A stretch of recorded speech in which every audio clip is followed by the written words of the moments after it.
ড্রামার শুরুতে আমরা একটি মেয়েকে দেখতে পাই যার নাম হলো ইয়ামি এবং সেই ড্রামার ফিমেল লিড। ইয়ামি মূলত একজন সেলস গার্ল এবং সে তার কোম্পানির হয়ে বিভিন্ন লাক্সারিয়াস অ্যাপার্টমেন্ট সেল করে থাকে, যার ফলে সে একদিন তার একজন সিনিয়রের সাথে একটি লাক্সারিয়াস অ্যাপার্টমেন্ট প্রমোশন করতে আসে। ইয়ামির ছোটবেলা থেকেই স্বপ্ন ছিল সে এমন একটি লাক্সারিয়াস অ্যাপার্টমেন্টে সারা জীবন থাকবে। ইয়ামির সিনিয়রের সময় তাকে বলে, আমাদের কোম্পানি একটি নতুন স্কিম চালু করেছে, তুমি কি এই বিষয় সম্পর্কে জানো?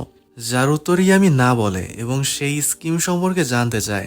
সিনিয়রের সময় তাকে বলে, তুমি যদি চাও তাহলে এই লাক্সারিয়াস অ্যাপার্টমেন্টে 6 মাসের জন্য ফ্রি থাকতে পারো, কিন্তু এই সার্ভিসটি নেওয়ার জন্য একটি ছোট্ট শর্ত রয়েছে এবং তা হলো তোমাকে বিবাহিত হতে হবে এবং তুমি আর তোমার হাজবেন্ড যখন এই অ্যাপার্টমেন্টে শিফট করবে তখন তুমি এবং তোমার হাজবেন্ডকে এই অ্যাপার্টমেন্টে আমাদের কোম্পানির হয়ে প্রমোট করতে হবে। আমি যতদূর জানি তোমার একটি বয়ফ্রেন্ড রয়েছে এবং তুমি যদি চাও তাকে বিয়ে করার মাধ্যমে আমাদের এই স্কিমটির অংশ হতে পারো। যে কথাটি শোনার পর ইয়ামি তো অনেক খুশি হয়ে যায়, কারণ তার দীর্ঘদিনের স্বপ্ন পূরণ হতে চলেছে। রাতের বেলা সে যখন তার বয়ফ্রেন্ডের সাথে দেখা করে তখন সে মনে মনে ভাবছিল, আজকে আমি তাকে এই সুসংবাদটি দেওয়ার মাধ্যমে বিয়ের জন্য প্রপোজ করব। ইয়ামি যখন তাকে এই কথাটি বলতেই যাবে তখনই তার বয়ফ্রেন্ড তার সাথে ব্রেকআপের কথা বলে, যার ফলে ইয়ামির সকল স্বপ্ন এক মুহূর্তে ভেঙে যায়। ইয়ামির বয়ফ্রেন্ড এবার তাকে বলে, আমি তোমাকে যাই বলি তুমি সবকিছুতেই সম্মতি দাও, তুমি নিজের কোনো ইচ্ছাই প্রকাশ করো না।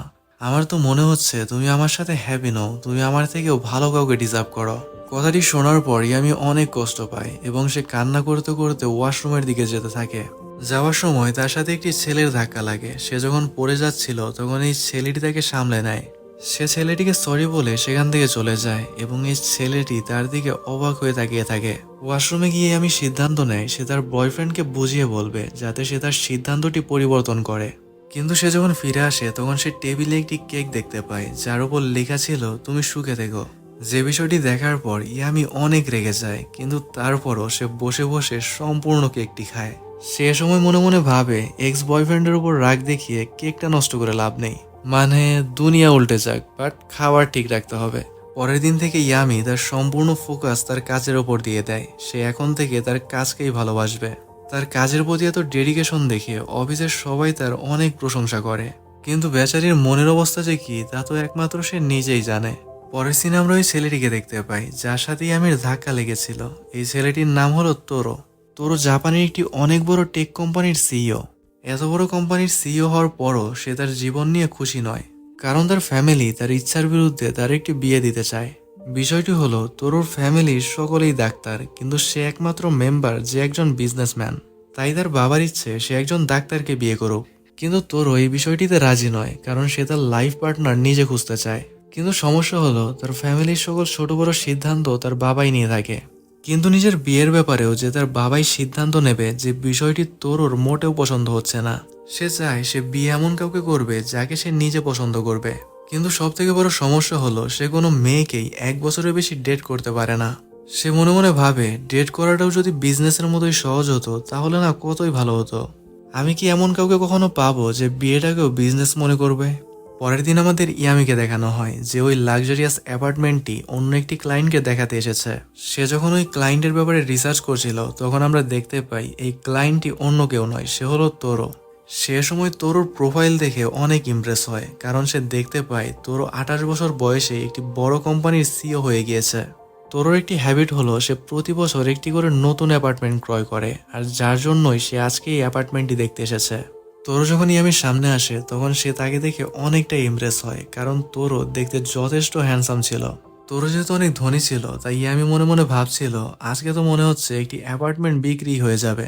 সে সময় তোরোকে অ্যাপার্টমেন্টটি দেখাতে ভেতরে নিয়ে যায়, কিন্তু সে ভেতরে গিয়ে দেখতে পায় টেবিলের ওপর তার এবং তার বয়ফ্রেন্ডের নাম লেখা একটি কার্ড রয়েছে, যেটি সম্ভবত তার সিনিয়র রেখেছিল।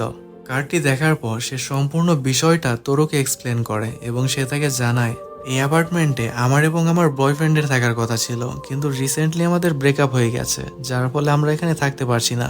তোরো এবার ইয়ামির থেকে তাদের কোম্পানির স্কিম সম্পর্কে জানতে চায়, যার জবাবে ইয়ামি তাকে বলে, আপনার কি কোনো গার্লফ্রেন্ড রয়েছে? কিন্তু তোরো উত্তরে না জানায় এবং সে ইয়ামিকে বলে, তুমি কি এই অ্যাপার্টমেন্টে থাকতে আগ্রহী?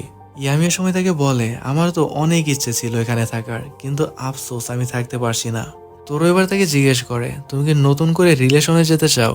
যার উত্তর ইয়ামি তাকে বলে, আমার এই সমস্ত বিষয় থেকে বিশ্বাস উঠে গেছে, আমি শুধুমাত্র এখন কাজ নিয়ে থাকতে চাই। কথাটি শোনার পর তোরও বলে, পারফেক্ট, তুমি কি আমাকে বিয়ে করতে চাও? তুমি যদি চাও তাহলে আমাকে বিয়ে করার মাধ্যমে এই অ্যাপার্টমেন্টে থাকতে পারো। কথাগুলো শোনার পর ইয়ামি তো শকড হয়ে যায় এবং সে তাকে বলে, আপনি এইসব কি বলছেন? তুমি এখনই আমাকে বললে তুমি শুধুমাত্র তোমার কাজ নিয়ে থাকতে চাও, তুমি রিলেশনের উপর বিশ্বাস করো না। আমিও ঠিক এইরকমই, আমি শুধুমাত্র আমার কাজ নিয়েই থাকতে চাই। তাছাড়া কন্ট্রাক্ট ম্যারেজে তোমার অনেক সুবিধা রয়েছে, তুমি আগামী 6 মাস এই ফ্ল্যাটটিতে ফ্রিতেই থাকতে পারবে। তাছাড়া এখানে থাকার মাধ্যমে তুমি তোমার কোম্পানিরও প্রমোশন করতে পারবে, যার ফলে তোমার সেলসও অনেক বেড়ে যাবে। তোরো এবার ইয়ামিকে এই বিষয়টি ভেবে দেখতে বলে। ইয়ামি আবার প্রশ্ন করে, কিন্তু কন্ট্রাক্ট ম্যারেজের জন্য আমিই কেন? যার উত্তরে তোরো তাকে বলে, কারণ তোমার এবং আমার চিন্তা অনেকটা একই রকম। তুমিও যেমন রিলেশনে বিশ্বাস করো না, আমিও ঠিক তেমনই। ইয়ামি আবার চিন্তা করে, তোরোকে দেখে তো ভালো মানুষই মনে হচ্ছে, তাছাড়া আমি যদি কন্ট্রাক্ট ম্যারেজটি করি তাহলে তো আমার লাভই হচ্ছে, লস তো আর হচ্ছে না। যে বিষয়গুলো চিন্তা করার মাধ্যমে সে কন্ট্রাক্ট ম্যারেজের জন্য হ্যাঁ বলে দেয়। এ সময় আমাদের দেখানো হয় তোরোর সাথে যে ইয়ামির আগেও একবার দেখা হয়েছিল, এই বিষয়টি তোরোর মনে আছে, কিন্তু সে ইয়ামিকে এই বিষয়ে কিছুই বলে না।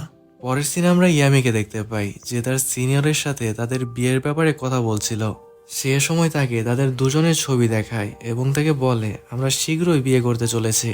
সিনিয়র তো এ সময় তার জন্য অনেক খুশি হয় এবং সে তাকে বলে, তুমি ফাইনালি তোমার স্বপ্নের বাড়িতে থাকতে পারবে। পরের দিন সকালে ইয়ামি তার জিনিসপত্র নিয়ে ওই লাক্সারিয়াস অ্যাপার্টমেন্টে শিফট করে যায়। সে সময় অনেক খুশি ছিল, কারণ তার ছোটবেলার স্বপ্ন আজ পূরণ হতে চলেছে। সে বাড়িতে আসার পরই ফ্রেশ হওয়ার জন্য ওয়াশরুমে চলে যায়, কিন্তু সেখানে গিয়ে সে দেখতে পায় তোর অলরেডি সেখানে শাওয়ার নিচ্ছিল, যার ফলে সে কিছুটা লজ্জা পায় এবং তাকে বলে, তুমি এখানে কি করছো? আর তুমি যেখানে আমার আগেই চলে আসবে এই বিষয়টি তো আগে আমাকে জানাওনি। তোর ওই সময় তাকে জানায়, আমি তো তোমাকে অনেক আগেই টেক্সট করেছি, কিন্তু তুমি মনে হয় তা দেখোনি। কিছুক্ষণ পর তাদের দুজনকে সামনাসামনি দেখানো হয়, যেখানে তোরো ইয়ামিকে ম্যারেজ কন্ট্রাক্ট দেয়। তোরো এবার ইয়ামিকে জিজ্ঞেস করে, তুমি কি সত্যি এই কন্ট্রাক্টে সাইন করতে চাও? যার উত্তরে ইয়ামি তাকে জানায়, আমি যখন কোনো সিদ্ধান্ত নিয়ে নেই তখন তা থেকে পিছু পা হই না। তোরো এবার তাকে জানায়, কিন্তু আমাদের এই কন্ট্রাক্টের কিছু শর্ত রয়েছে যা তোমাকে অবশ্যই মেনে চলতে হবে।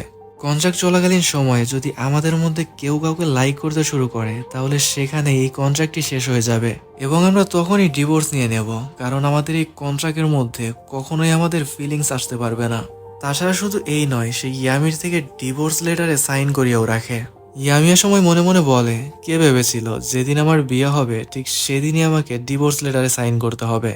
রাতের বেলায় ইয়ামি যখন ঘুমাতে যায় তখন সে লক্ষ্য করে তোরো ঠিক তার পাশে এসে শুয়ে পড়ছে। সে এবার অনেকটা ঘাবড়ে যায় এবং সে তোরোকে জিজ্ঞেস করে, তুমি এখানে কেন ঘুমাচ্ছ? যার উত্তরে সে ইয়ামিকে জানায়, কারণ এই অ্যাপার্টমেন্টে শুধুমাত্র একটি বেডরুমই রয়েছে। যত সব পাগলের কার্যকলাপ, একটা মাত্র বেডরুম, তা আবার এর নাম দিছে লাক্সারিয়াস অ্যাপার্টমেন্ট। আমাদের দেশে হলে তোকে চিলে কোঠা বলতো।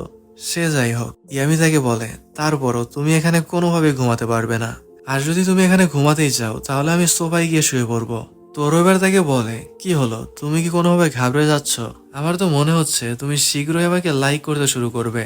কথাটি বলার পর সে ইয়ামিকে রেখে সোফায় ঘুমাতে চলে যায়, কিন্তু ইয়ামি এ সময় চিৎকার করে বলে, এটি কোনোভাবেই সম্ভব নয়। পরের দিন ইয়ামি যখন অফিসে যায় তখন সে অনেকটাই টেনশনের মধ্যে ছিল, যে বিষয়টি তার সিনিয়র লক্ষ্য করে এবং তাকে এই ব্যাপারে জিজ্ঞেসও করে। বেচারি তার সিনিয়রকে কি করে বোঝাবে, সে তো রাতের বেলা তরুর কথাগুলো চিন্তা করতে করতে ঘুমাতেই পারেনি।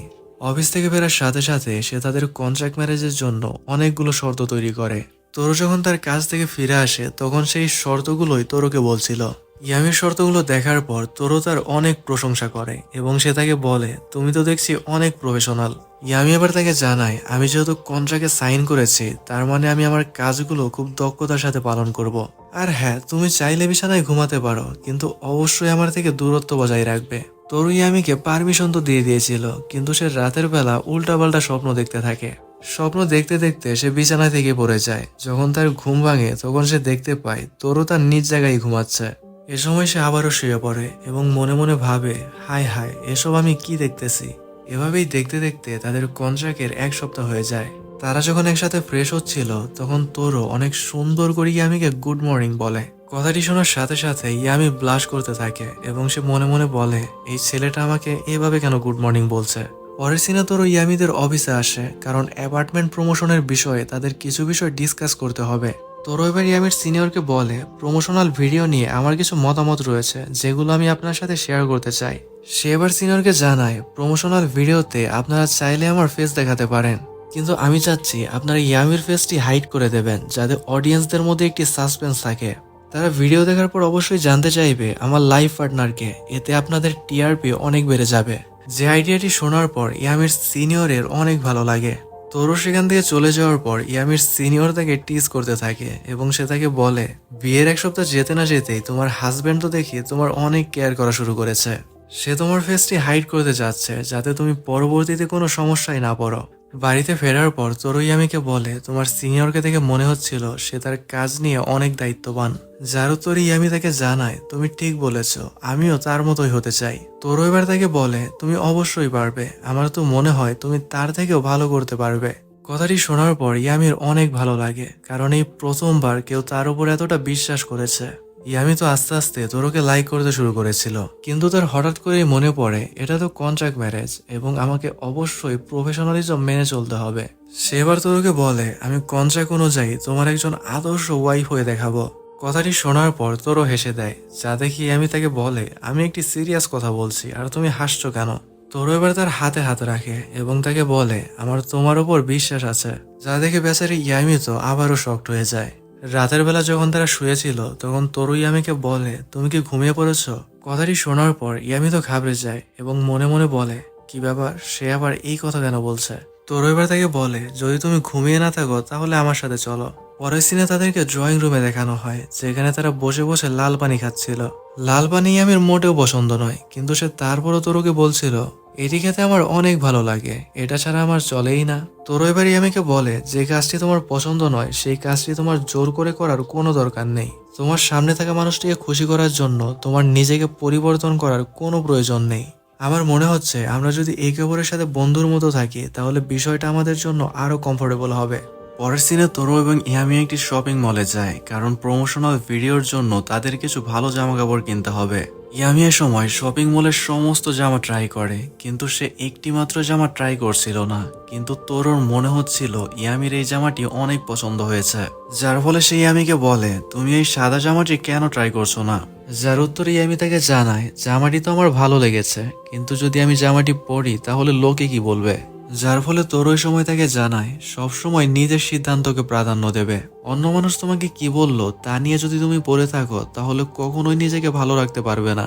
কথাটি শোনার পর ইয়ামি শেষ পর্যন্ত ওই ড্রেসটি ট্রাই করে, যার ফলে তোরও তার অনেক প্রশংসা করে এবং তাকে দেখতে অনেক ভালো লাগছিল। ইয়ামির এই বিষয়টি ভালো লাগে এবং সে মনে মনে বলে, অন্তত কেউ একজন তো রয়েছে যে আমাকে আমার থেকেও ভালো চেনে। বাড়িতে ফিরে আসার পর তোরো ইয়ামিকে তাদের এঙ্গেজমেন্ট রিং দেয়। ইয়ামি এ সময় তাকে বলে, আমরা তো বিজনেস ম্যারেজ করছি, তাহলে এই রিংটি দেওয়ার মানে কি? যার উত্তরে তোরো তাকে জানায়, আমরা যদিও বিজনেস ম্যারেজ করছি, কিন্তু তারপরও আমাদের তো একটি অফিসিয়াল ওয়েডিং করতে হবে। আমরা যদি অফিসিয়ালি সকলকে না জানাই তাহলে বিষয়টা বিশ্বাসযোগ্য হবে না। তোরো এবার তাকে বলে, তাহলে ইয়ামি তুমি কি আমাকে বিয়ে করতে চাও? যার জবাবে ইয়ামি হ্যাঁ বলে এবং তোরো ওই রিংটি ইয়ামিকে পরিয়ে দেয়। ইয়ামির এই সমস্ত কিছু মন ছুঁয়ে যাচ্ছিল, কিন্তু এরপরই তার মনে পড়ে, আরে এটা তো কন্ট্রাক্ট ম্যারেজ। এরপর তারা ঠিক করে আগামীকাল দুজনে তোরোর ফ্যামিলির সাথে দেখা করতে যাবে। তোরো সময় ইয়ামিকে স্ট্রেস নিতে মানা করে এবং তাকে জানায়, তুমি কোনো চিন্তা করো না, কারণ আমি সবকিছু সামলে নেব। তারা যখন তোরোর ফ্যামিলির সাথে দেখা করতে যায় তখন ইয়ামি অনেকটাই বিব্রতকর অবস্থায় পড়ে, কারণ তোরোর বাবা ইয়ামিকে প্রথম প্রশ্নটিই করেছিল, তুমি তোমার চাকরি কবে ছাড়বে? যে প্রশ্নটি শোনার পর ইয়ামি উত্তরে কি বলবে তাই বুঝতে পারছিল না। তোরো এবার তার বাবাকে জানায়, ইয়ামি তার চাকরি কখনোই ছাড়বে না, কারণ আমি তাকে এজন্যই পছন্দ করি কারণ সে তার কাজ নিয়ে অনেক সচেতন, এবং আমি চাই তোমরা আমার সিদ্ধান্ত মেনে নাও, কারণ লাইফে আমারও সুখে থাকার অধিকার আছে। কথাটি শোনার পর তোরোর বাবা কিছুটা রেগে যায় এবং তাকে বলে, যা ইচ্ছা তাই করো, কিন্তু একটা কথা মনে রেখো, আমাদের ফ্যামিলির মান সম্মান নষ্ট করে কখনো ডিভোর্স নিও না। ইয়ামি আবার বুঝতে পারে তোরো কেন সব সময় তাকে নিজের সিদ্ধান্ত নিজে নিতে বলে, কারণ তোরোর ফ্যামিলি কখনোই তার সিদ্ধান্তের উপর বিশ্বাস করেনি। ইয়ামি আবার তোরোকে বলে, তুমি কোনো চিন্তা করো না, কারণ আমি সব সময় তোমার পাশে থাকবো। পরের দিনই আমি বলছিল, আমি আস্তে আস্তে তোরোকে লাইক করতে শুরু করেছি, কিন্তু আমি কখনোই এটি প্রকাশ করতে পারবো না। আমি কন্ট্রাক্ট অনুযায়ী একটি আদর্শ ওয়াইফ হয়ে দেখাবো। কিছুক্ষণ পর অফিসে যাওয়ার আগে তোরো ইয়ামিকে হাক করে এবং এতেই সে অনেক খুশি হয়ে যায়। বিকেলবেলায় ইয়ামি যখন অফিস থেকে ফিরে আসে তখন সে তার বাড়িতে একটি আননোন ছেলেকে দেখতে পায়। ছেলেটি ইয়ামিকে দেখেই এই বাড়ির অনেক প্রশংসা করা শুরু করে এবং সে তাকে বলে, অ্যাপার্টমেন্টটি দেখতে অনেক সুন্দর। কথাটি শোনার পরপরই ইয়ামির ভেতরকার সেলস গার্ল জেগে ওঠে। সে সময় ছেলেটিকে বলে, তুমি যদি চাও তাহলে আমি তোমাকে এই রকমই আরো একটি অ্যাপার্টমেন্ট দেখাতে পারি। শুধু তাই নয়, তোমাকে আমি ডিসকাউন্টেরও ব্যবস্থা করে দেব। তো এখনই চলো, তোমাকে একটি অ্যাপার্টমেন্ট কিনে দেই। ঠিক এ সময় সেখানে তোরও এসে যায় এবং তাদেরকে বলে, তোমরা কি একে অপরকে চেনো? যার উত্তরে তারা না বলে এবং তোরও তাদেরকে একে অপরের সাথে পরিচয় করিয়ে দেয়। তোরও এবার ইয়ামিকে বলে, এই ছেলেটির নাম হলো শিয়ন এবং সে আমার ছোটবেলার বন্ধু আর আমার কোম্পানির ভাইস চেয়ারম্যান। এরপর সে শিয়নের সাথে ইয়ামিরও পরিচয় করিয়ে দেয়। পরিচয় পর্ব শেষ হলে তোরও লক্ষ্য করে ইয়ামি এবং শিয়নের মধ্যে অনেক ভালো সম্পর্ক তৈরি হয়ে গেছে। তারা একে অপরের সাথে হেসে হেসে কথা বলছে। যে বিষয়টি দেখার পর তোরও মনে মনে বলে, ইয়ামি কার সাথে কার পরিচয় করিয়ে দিলাম। শিয়ন যখন সেখান থেকে ওয়াশরুমে যায় তখন তোরও ইয়ামিকে বলে, এই ছেলে থেকে দূরে থেকো, ছেলেটা কিন্তু ভালো না। কথাটি শুনে ইয়ামি ভাবে, হায় হায়, তাহলে কি তোরা জেলাস হচ্ছে? ঠিক এ সময় সেখানে শিয়ন আসে এবং তাদেরকে বলে, তোমাদের দুজনের বিয়ের জন্য আমি এই শহরের সব থেকে বড় হোটেল বুক করে দিয়েছি। ইয়ামি এবার অবাক হয়ে তাকে জিজ্ঞেস করে, এই হোটেলে তো 2 মাস আগে বুকিং দিলেও ভ্যাকেন্সি পাওয়া যায় না, তাহলে তুমি একদিনে কি করে ম্যানেজ করলে? যার উত্তরে শিয়ন তাকে জানায়, এই হোটেলটি আমার বাবার। তোরও এ সময় একটি কথা অ্যাড করে এবং সে ইয়ামিকে জানায়, আমার বাবা এবং শিয়নের বাবা ছোটবেলার বন্ধু। কথাটি শোনার পরই আমি মনে মনে ভাবে, শিয়নের থেকে আমাকে 10 হাত দূরে থাকতে হবে। কোনোভাবে যদি সে কন্ট্রাক্ট ম্যারেজের ব্যাপারে জেনে যায় তাহলে তোর ওর বাবাও বিষয়টি জেনে যাবে। শিয়ন এবার ইয়ামিকে প্রশ্ন করে, আমার বন্ধুকে তুমি কেন বিয়ে করতে চাচ্ছ? ইয়ামি এবার মনে মনে বলে, আমি যদি এখন মিথ্যে কথা বলি তাহলে আমি খুব সহজেই ধরা পড়ে যাব, কারণ এরা দুজন দুজনকে অনেক ছোটবেলা থেকেই চেনে। যার ফলে সে জানায়, তোরও আমাকে শিখিয়েছে কিভাবে নিজেকে ভালোবাসতে হয় এবং সে আমার হারানো কনফিডেন্স ফিরে পেতে সাহায্য করেছে। মানুষ হিসেবে আমার মূল্য যে কতটা তা আমি তোরোর থেকে জানতে পেরেছি। শিয়ন এবার তাকে জানায়, বুঝতে পেরেছি, তুমি আমার বন্ধুকে মন থেকেই বিয়ে করতে চাচ্ছ, তুমি তার টাকার জন্য বিয়ে করছো না। অন্যদিকে ইয়ামির কথাগুলো শুনে তোরও তো তার দিকে অবাক হয়ে তাকিয়েছিল। রাতের বেলা ইয়ামি যখন শাওয়ার নিয়ে রুমে আসে তখন তোরও তাকে নিজের কাছে ডাকে। ইয়ামি এ সময় চিন্তায় পড়ে যায় এবং সে ভাবে, না জানি কপালে কি আছে। কিন্তু তোরও তো এ সময় তাকে ডেকে নিয়ে হেয়ার ড্রাই করা শুরু করে। ফার্স্ট টাইম কেউ এভাবে তার হেয়ার ড্রাই করে দিচ্ছিল, যে বিষয়টি ইয়ামি অনেক এনজয় করে। তোরও এবার ইয়ামিকে বলে, তুমি কিছুক্ষণ আগে যে কথাগুলো বললে সেগুলো শুনে মনে হচ্ছিল কথাগুলো তোমার রিয়েল ফিলিংস। ইয়ামি মনে মনে বলে, রিয়েলি তো, কিন্তু বিষয়টি তুমি কখনোই জানতে পারবে না। সে আবার তোরকে জানায়, আরে না, আমার মিথ্যে কথাগুলো রিয়েল মনে হয়।